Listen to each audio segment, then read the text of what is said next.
Hey everybody. Got some salvia flowers here. And most of the flowers that are like this, they have these little bracts, right?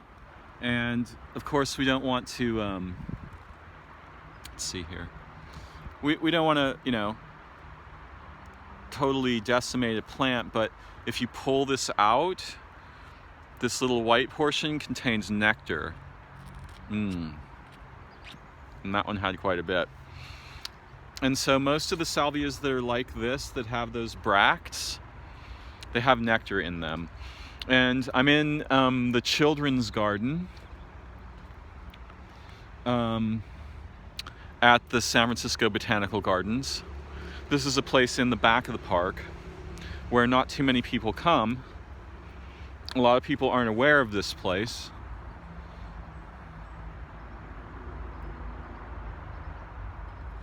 And although we're in the long-range moon in terms of Blackfoot phenological cycles, we're not really getting any rain here yet, although the past couple of days have been a little bit dark, windy, cool, a lot of moist, high humidity. So this is a teaching garden where children come. And in case you're not already aware of this, these are nasturtiums. And you can pick these. Oops, I didn't get the whole one. And eat them. And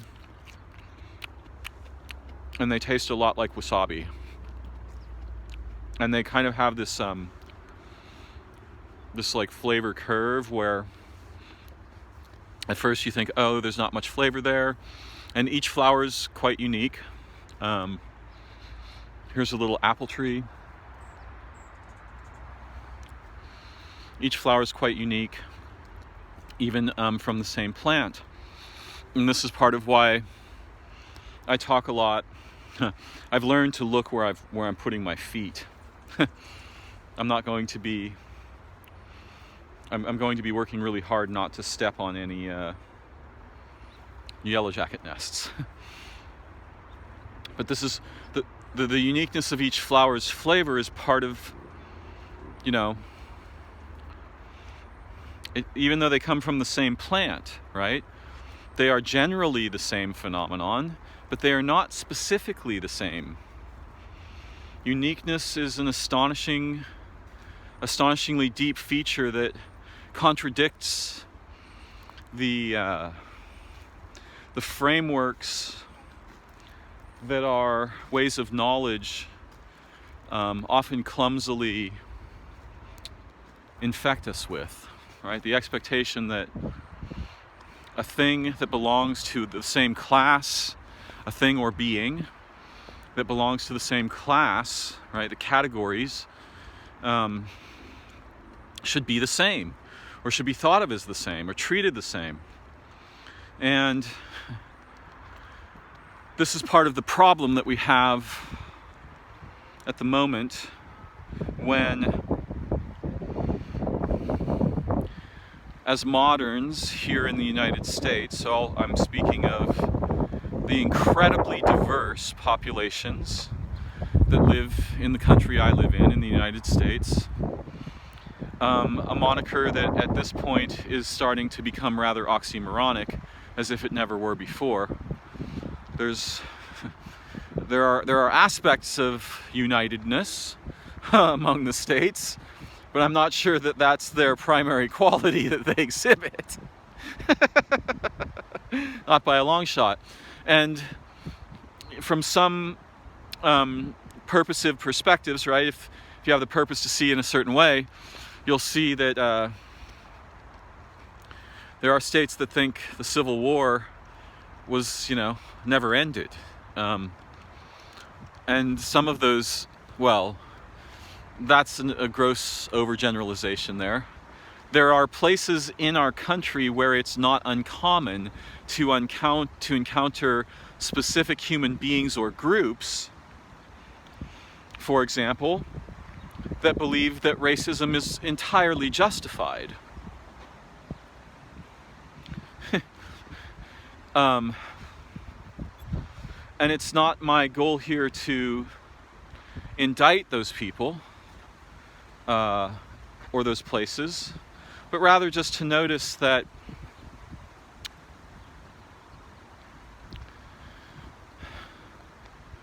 they are, in many ways, the results of the contexts in which they were raised. And whether the context involved their family or not, or primarily their peers, or the social, the sort of broader social context, we sometimes forget just how recent many of our insights and enlightenments that we experience here in the United States, we forget how recent they are and how few generations stand between us and abject forms of traditional ignorance, prejudice, stupidity. There are still men alive who will say things, for example, like, I have never cooked a meal and I never will. That's a woman's work, right? And we might say, we might feel offended by this and say, look, you have a responsibility to understand that the nature of our humanity is not that we are created equal, as we are not particularly created, though if one believes in creation and that mankind and human beings were intentionally forged by a divine being, even then we have problems because the religious books written by men essentially frame, well, particularly the Bible and perhaps the Quran, they frame women as both the origin of evil and as chattel or property. I not so long ago visited, well, it's quite a while ago now, I guess, some 10 or 11 years ago, I became friends with a young rabbi who is actually sort of radical, interesting young guy. And I remember after visiting him and sort of impressing them with my knowledge of Hebrew. In fact, I think some of them were rather shocked because I had knowledge of Hebrew and biblical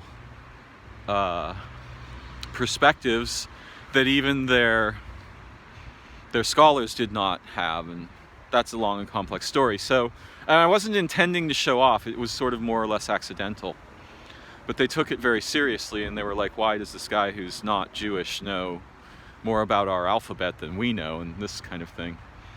In any case, I remember him taking me aside one day and actually saying to me, you do realize, don't you, that the women in my household, they are my property, just as if they were, furniture or cows or... And I said, I certainly understand that you see it that way and that you understand it that way. And he said, good. I just wanted to make sure we were on the same page. Now, I didn't agree with him that women are property. What I was agreeing with was that this is his perspective, right? And it wasn't my place in that particular conversation to contest with him. Partly because the women in his household were particularly fascinated by my intelligence. And I think what he was actually asking me was, in the same way you wouldn't steal my money, you won't mess with the women in my household. So context matters, even when the superficial aspects of a conversation appear abhorrent to my morals or ethics or perspective.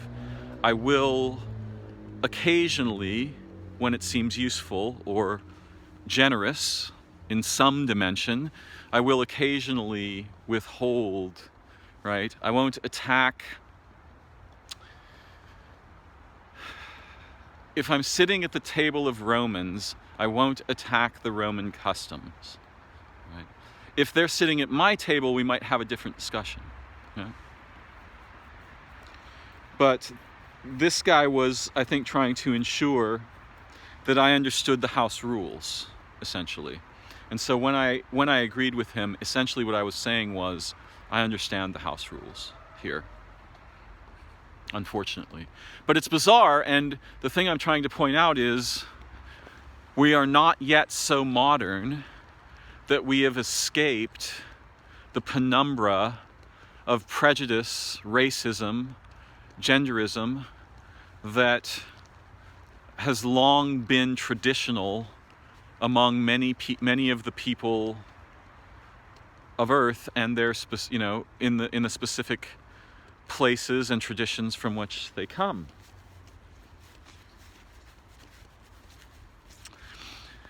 And this is one of the things that is both astonishingly brilliant about the United States and tragic, because we have both, right? We have people who have very progressive ideas. Well, I don't know why we would call them progressive. We should just call them humanistic. But we have people whose ideas certainly transcend the morally bankrupt traditions from which they emerged. And then we have other people whose intention it is to preserve those traditions, whether consciously or not.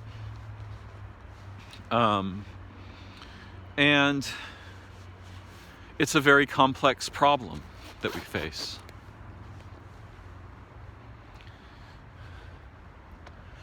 I think at the moment, one of the things that's going on is the general population is so pressurized, right? There's this incredible pressure that's been produced by the pandemic and the changes we've undergone in an attempt to avert widespread disaster. The common people are inflamed, right? And so because they're inflamed and they don't know quite what to strike out at, they're striking out at anything they can sort of find that arouses their ire or suspicion. Yeah. Oh, I just saw a little mouse. It's one of the things I like about evening here in the gardens is that the mice and voles and stuff come out, and they're really, they're very adept at detecting incoming large animals, right? So you've got to be quick if you want to catch a glimpse of them most of the time. Though I have occasionally seen them just kind of standing entranced or frozen in place. And the topics are not unrelated. What would be really cool is if I got a glimpse of a coyote. And there are many here. So I think the common people are, and I'll include myself in them. We're confused, we're frightened, we're upset, we are vulnerable. Many of us are feeling isolation, and some of us have already, injuries or health problems or complex emotional or filial problems, or we've recently lost loved ones. Some of us have lost them to the virus, which many people are so confused that they want to claim there actually isn't any virus, or viruses don't cause disease, or something like that. And I mean, cause is proximal to concern. You can go to the doctor and they'll say, like, I'm sorry, you're afflicted with Big Bang syndrome. And you're like, what is that? And I'm like, well, you see, because the universe exists, you have an illness. Right? If you want to really, you can trace cause anywhere you want to, but speaking rationally, bacteria and viruses are causal factors in disease, in the sense that you can take a healthy animal, introduce a specific bacteria or virus to the animal, and the animal will then display the symptoms of an illness. And it's not because the animal has become hypnotized, and it isn't because your mind projected some nefarious image, right, into the psyche of the animal, which it then, right, because we can do tests that even account for that. Our technologies are still crude, but relatively robust in the sense that we can determine whether an agent is pathological or not. And there are people who actually don't believe germ theory. And I mean, I was listening to an older woman arguing with a relatively younger unmasked man in front of the cafe, and he was saying, oh, this whole thing's bullshit, everyone should just let everybody get sick. And the woman was like, well, people will die. And he's like, yeah, you should just let them die. And of course, one can imagine, and some, especially intransigent people, impudent people, will make claims like this. Like, their opinion is so important that other people dying, no big deal, right? In other words, their opinion is more important than human lives.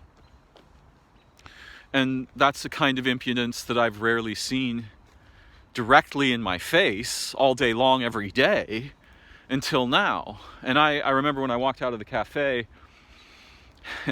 the older woman kept trying to talk, to do what we have the English colloquialism of talking sense into. She was trying to talk sense into this guy, and he was absolutely resistant and really just sort of toying with her.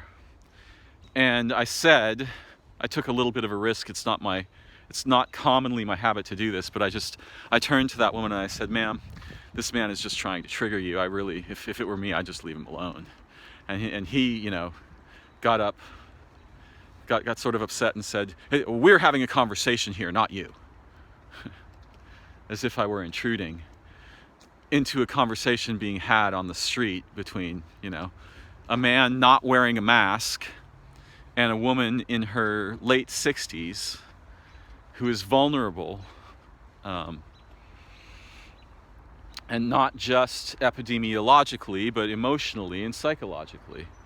The guy was bullying her, essentially, with opinions that I consider to be fundamentally bullshit, right?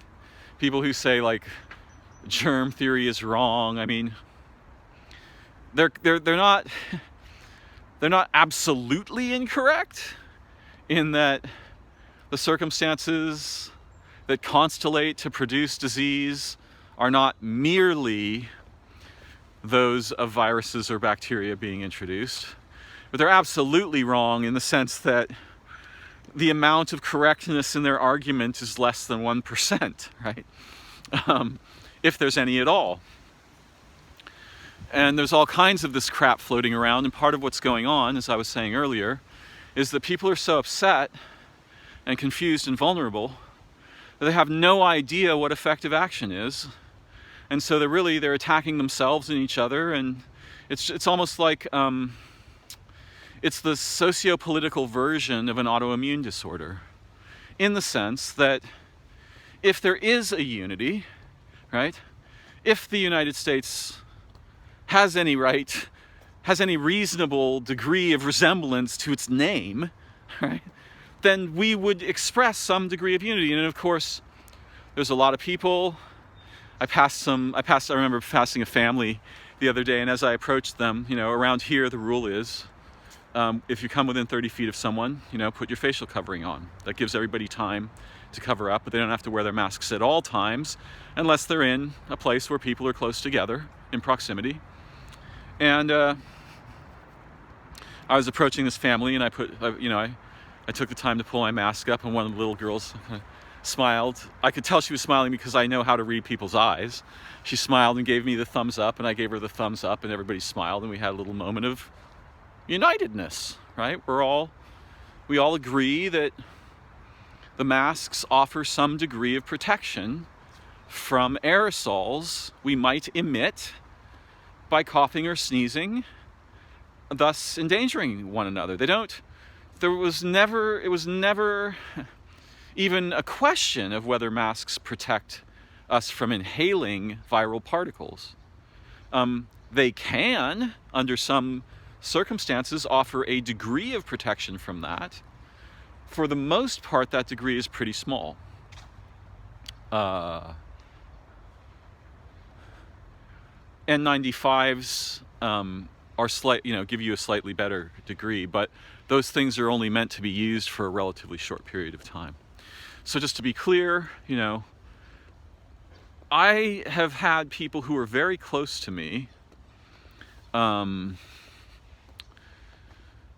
essentially not merely unfriend me on social media, but end our relationship over these topics, right?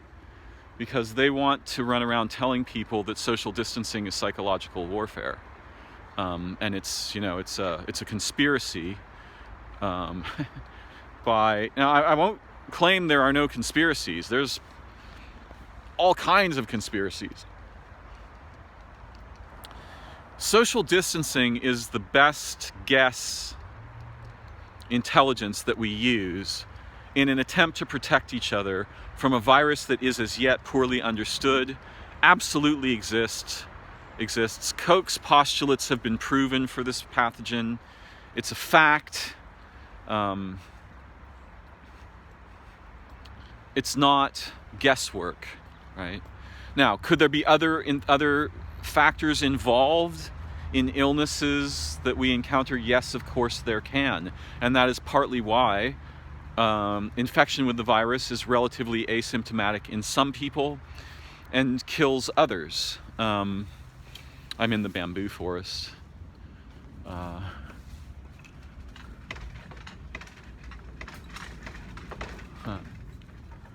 Shakuhachi's flutes are made from this kind of plant, and the ones made particularly from the roots are quite prized.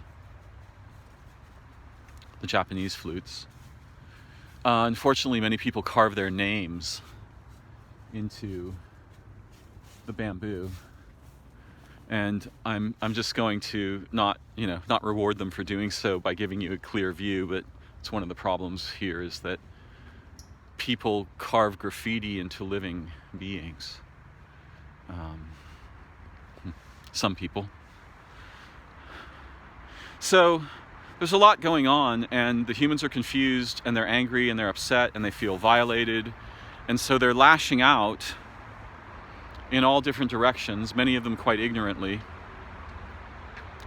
and some of them rather intelligently. And part of the problem, really, in my view, and of course everyone's got their own view, is that for the past 30 or 40 years, the right, so it's really weird, the left has suddenly become virulently fragmented in a way that's so bizarre that they've started to resemble extreme right-wing opinionators, right, opinionists. So there's all this really weird kind of political correctness stuff. Not that the entire topic should be dismissed, but there are some aspects of that topic that are so bizarre and have really peculiar origins that most people are unaware of. Which again, it's not my agenda to disambiguate that here. But essentially what happened is that, and I saw this coming in the 1980s, in fact, I remember when the NEA came under assault by the Republican administration, members of the House of Representatives and Congress and Senate. They attacked the NEA because some of the artists who had received grants were producing radical art. These are people like Serrano with his Piss Christ, and there was another artist who produced a piece of art where one had to stand on an American flag in order to sign their name in a book. And we had that piece of art at a gallery I ran here in San Francisco at that time. And when I saw this kind of thing going on, I saw the Republicans attacking the National Endowment for the Arts. I suddenly realized that art and education and programs that encourage the well-being of members of our society were like the oxygen in the bloodstream of America. And so in the 80s, when I saw this going on, I decided I would publish with my own money and I didn't have much. In fact, for a while during this, I was homeless, essentially. I would publish with my own money a magazine that would combine arts and science and philosophy and poetics and drama and things like this. And I would get scientists talking and, technologists and stuff like this. And I would publish this magazine called cyanosis, which is a medical term that essentially means turning blue, where you're suffocating, you can't breathe anymore. So back in the 80s, I foresaw that the Republican agenda was going to obliterate like public education, NPR, which used to be an astonishing thing in the 60s and 70s. The public television channels were amazing. You could learn all kinds of things every day. Bob Ross was, on NPR teaching people how to paint. There was Sesame Street, the Electric Company, so many astonishing. There was a program with a gay British man who was teaching people how to sew called "So What's New." I just can't remember the gentleman's name at the moment, unfortunately. Maybe it'll come to me. And it was like the first time I'd ever seen a queen, and it was so fascinating to watch him. And I just thought he was hilarious and brilliant. So there were all these wonderful things that were beginning to flourish, and I saw, the stranglehold of the conservative right on these things. And of course, where does the money go? It goes into war, right? It goes into the pockets of the elite and the wealthy. It goes into corporations that are obliterating the environment. And that's part of how they make profit, is by hiding the damage somewhere where it's not right next to you, so you can't see it immediately. And of course, you can't find your way back, right? Once something's obliterated, you can't fine a corporation in such a way that it gets reestablished, right? If fucking oil companies cause a rupture in the ocean floor that dumps hundreds of millions of gallons of oil into the ocean, you can't buy your way back to the before of that, whether you find them or not. So the whole idea of like fining corporations is a far too gentle prophylactic to keep them behaving ethically. So I saw this coming, and I made this magazine called Cyanosis, because I imagined them just getting like a stranglehold on the neck of the middle class and the poor and the disenfranchised in the United States, and ceasing the funding of art and education. And that's precisely what happened. And by the 90s already, like white middle class, upper GPA students in a junior college in Santa Rosa, out of 90 of them, 3 of them could compose a sentence in their native language. One of them knew how to make a paragraph. These are B+ average high school graduates in college taking courses on English, right? They can't write the only language that they know. And so part of how we end up with a president like Trump is, and with all these bizarre sort of opinions about things that are impossible, is because people in general, that's not really true, certain segments of the population in specific demographics are so poorly educated that they cannot understand science. And science seems to them like a religion. They cannot understand arguments, and they know that they are ignorant, so they are identified with this ignorance. Therefore, if someone comes to them and tries to disambiguate and tries to say, like, look, as I did to someone in my family not very long ago who told me that white people in the United States are now a minority, when I said, well, according to the Census Bureau, we comprise 76.3% of the population, this person said, I don't care what those numbers are, I'm telling you a fact.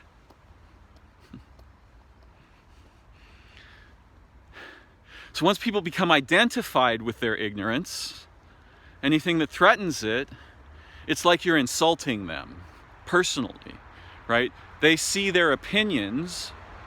They can't tell the difference between their opinions, their persona, their humanity, their identity. All these things get collapsed into one thing. And once that happens, we're in a crisis.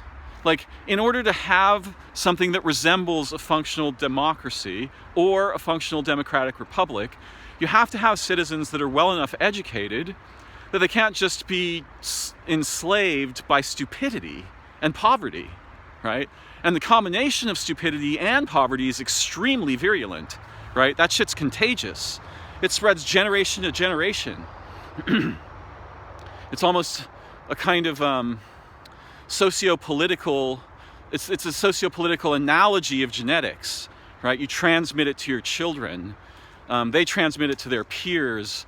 It mixes into the social atmosphere, and everybody sort of picks it up and carries it around. And it's the same thing with religion, which, whether or not there are divine beings, we should all be aware that the religions that want to declare their nature, the nature of the divine beings to us, those are like the corporate versions of what would otherwise be families, right, or tribes. So most of that stuff's insane. Not that we can't learn things, important and amazing things, about the nature of being human, or the evolution of human consciousness, or even perhaps, if we are very careful, we might learn something useful about why we have these ideas about divinity and toward what it is they invite our attention. Yeah. But the religions themselves, they look like virulent social diseases to me. And I'm someone who has experience of non-ordinary reality that inclines me to suspect something very astonishing is going on with the nature of being human and us having minds and something resembling souls. Although having is part of the strange word there, because it's this possession metaphor in English that is so problematic for many of us who are still unaware of it. It's like there's this idea that we are containers, and the containers have things in them. Like you have a mind inside you, it's in your brain. Your brain contains your mind. And to me, while I understand why we have these ideas, the metaphor, the analogy becomes toxic when it becomes concrete, right? If one says it is as if our minds live in our brains, that's a little bit better, still kind of loopy, than if we say your mind is a function, it's the result of your brain, right? And I think there's the problem with science, and we need science and we need to be able to depend on it. There's all kinds of problems with it, though. And this is part of what makes it possible to argue, like the same kind of argument I'm going to make here can be twisted to make arguments that, like, viruses don't cause disease, masks don't protect you from the coronavirus, blah, blah, blah, blah, blah, right? Vaccines are just poisons, right? It's not that no one ever died from a vaccine, but we eradicated polio. And if you've ever seen somebody with polio, I did as a child. A friend of mine had polio when she was little because the vaccine was still new. If you've ever seen someone whose life was saved by vaccines, or if you work in biomedicine, or you've been involved in vaccination programs that saved hundreds of thousands of children from agonizing deaths at the hands of smallpox, or measles, or whooping cough, rubella, then you have no doubt about the efficacy of vaccines, and you have no doubt about the existence of viruses, because those vaccines essentially eliminated viral and, in some cases, bacterial contagions that were nearly universal. Tuberculosis used to be a death sentence. You get it, you die, right? One of my close friends, his father ran a tuberculosis ward, I think in New England, and he was alive when the cure first emerged, and until then, everyone who came to the ward died. So he grew up just watching people like show up and die. And by the way, back then, if you had tuberculosis and you weren't willing to go to the medical establishment, they arrested you and took you there, and it was a lockdown situation because it was incredibly contagious, right? Much like the coronavirus is incredibly contagious. In any case, there's problems with science. It's not perfect. Science as a discipline is still very new. Much indeed like democracy is a new sort of operating system for nations. But unfortunately, the operating system we're using now was never replaced with a good version, right? We're using something that's so catastrophically patched, right? There's all these little patches, and it's filled with malware and spyware and viruses, and it's a mess, right? Our government is a seething aggregate of largely predatory forces with a few little immune like antibodies running around in there trying to affect it positively, and largely just being overwhelmed. But you see occasional heroes rise within that storm of nightmarish piracy and predation that we call our government and our legal system. The thing I wanted to say about science is just that it's just like any way of knowing, right? A way of knowing can be used for nefarious purposes. So the fact that it can be used for nefarious purposes doesn't mean you give up on it. It means you learn how to detect the difference between a nefarious application, like when Dow Chemical says, glyphosate isn't toxic, and a noble purpose, like when we understand that it's very important to have vitamin D that we get from being in sunlight and having good diets to remain healthy, right? So you don't throw the baby out with the bathwater, but you do look where people are throwing out babies, yeah? You notice that. You learn to develop the intelligence that can vet arguments, research papers, conflicts of interest, antitrust situations where there are monopolies and people protecting them. And the problem, essentially, when the Republicans began attacking education was that they were going to produce a generation of people that would identify with someone like Trump, because they're so identified with their own ignorance and opinions that guy up there who can barely speak English resembles them, right? That's the everyman standing up there declaring things that aren't that would need a catastrophic upgrade to become wrong. So this is part of why we're in the situation we're in. Yes, I saw this coming 20 or 30 years ago or something, 30 years ago at least, and ironically named my publication Cyanosis, meaning like we can't breathe anymore. And now we have like a complex array of things that are threatening the capacity of ordinary people to continue breathing. But what we're breathing in our sociological, our sociopolitical, and our informational networks is at present, and what we're circulating is mostly toxic, right?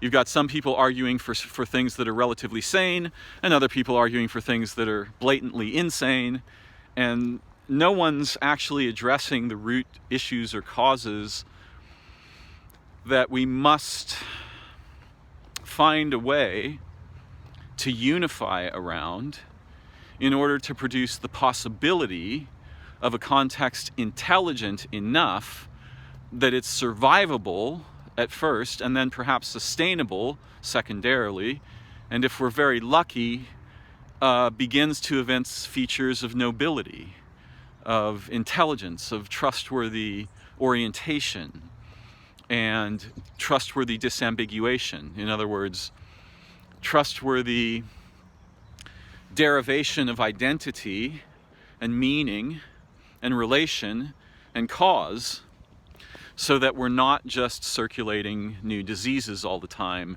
invented by those who are intent upon our subjugation and or destruction, right? And this is the task with which we are faced today. Now, we've always been faced with this task. Indeed, the pirates who founded our nation were kind of pissed because other pirates were stealing a lot of their money. And I call them pirates because they came over here on boats and, you know, sort of stole the land from indigenous people. Not that the land can be owned or not owned, but... And I think the indigenous people, for their part, they didn't start trying to kill us off until we started trying to kill them off.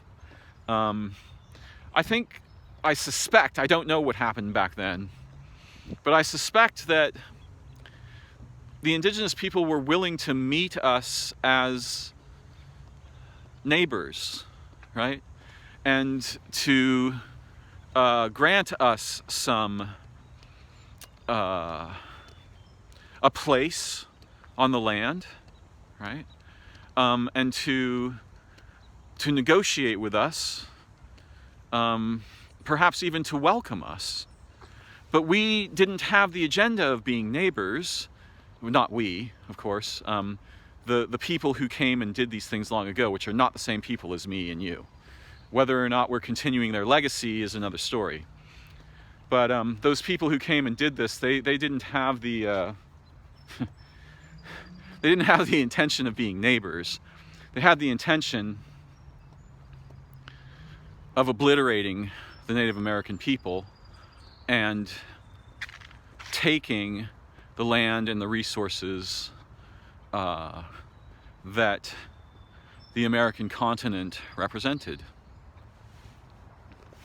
And this is why in his brilliant book, Breakfast of Champions, which if you haven't read it, please, this one's worth it, by Kurt Vonnegut, there's a page on which it just says 1493.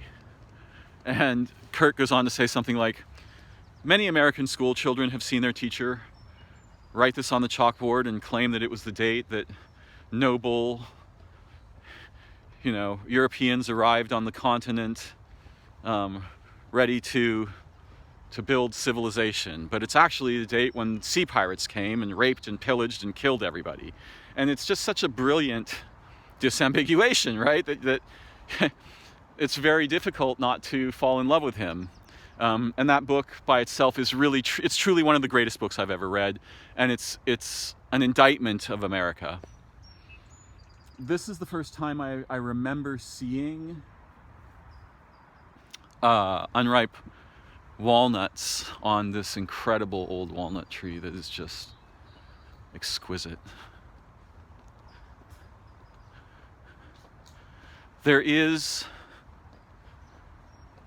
Science can be abused.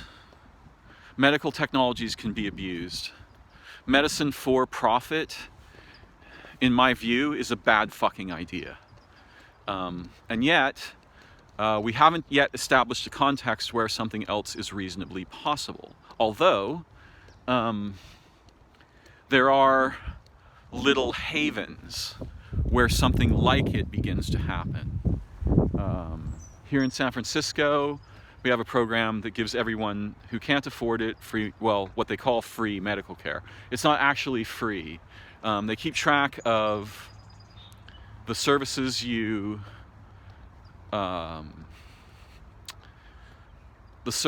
you obtain, and they keep an accounting record of that, and who knows what the accounting looks like. And they then upon your death, they sue your estate, or they attach your estate for whatever those costs are, presuming you have any, you leave any kind of an estate. So it's not precisely free, but it's pretty close, right? And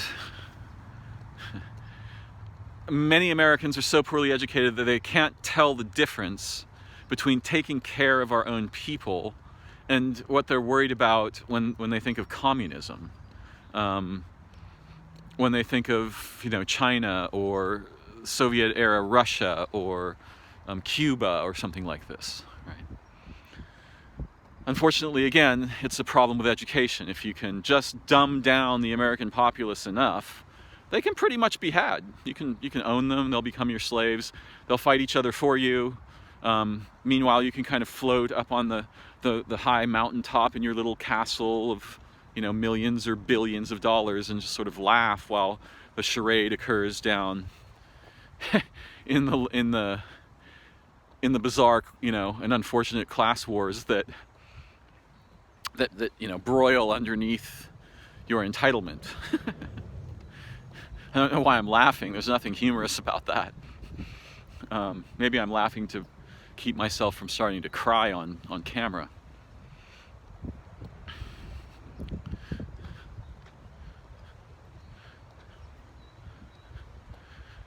Cronyism is a real problem in our culture.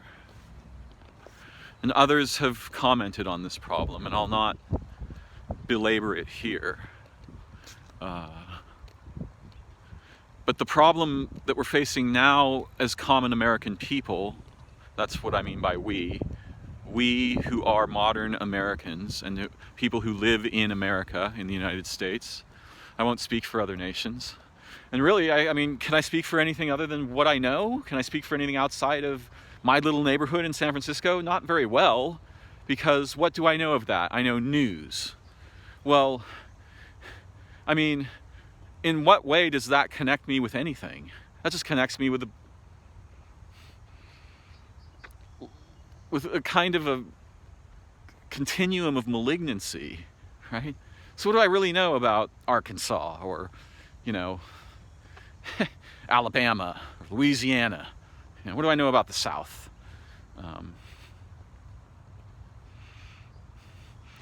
I know a few people who live there. We talk occasionally, electronically mostly. But what I'm trying to get at is,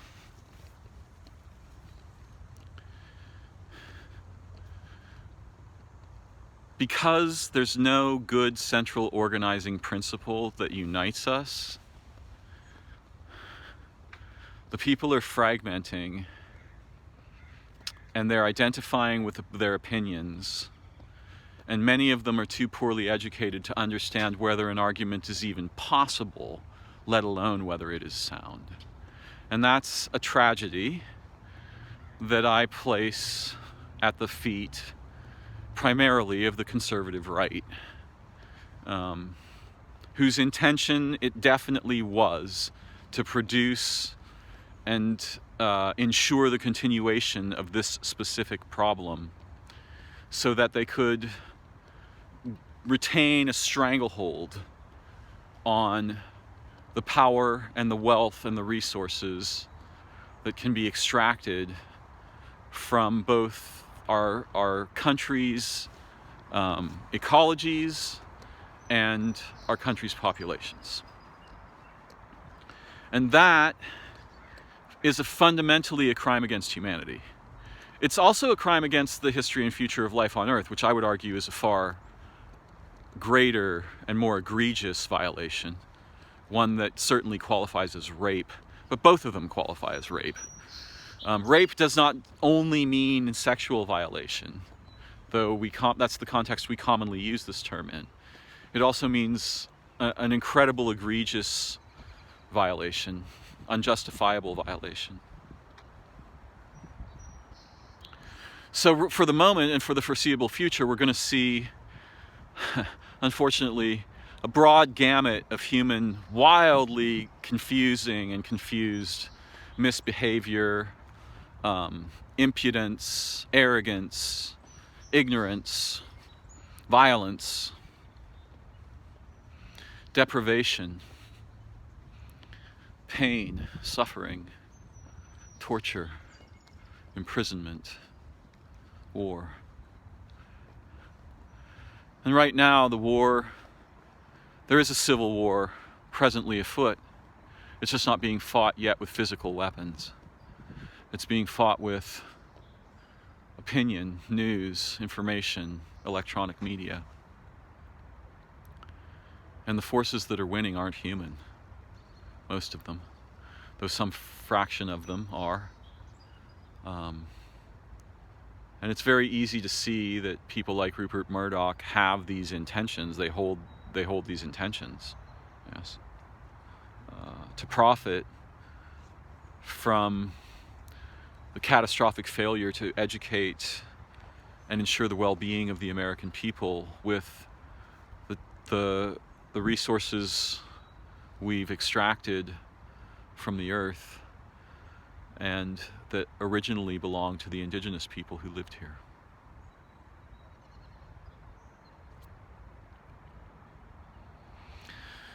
It is evening, and I will rest from my labors for the moment, and thank you for joining me.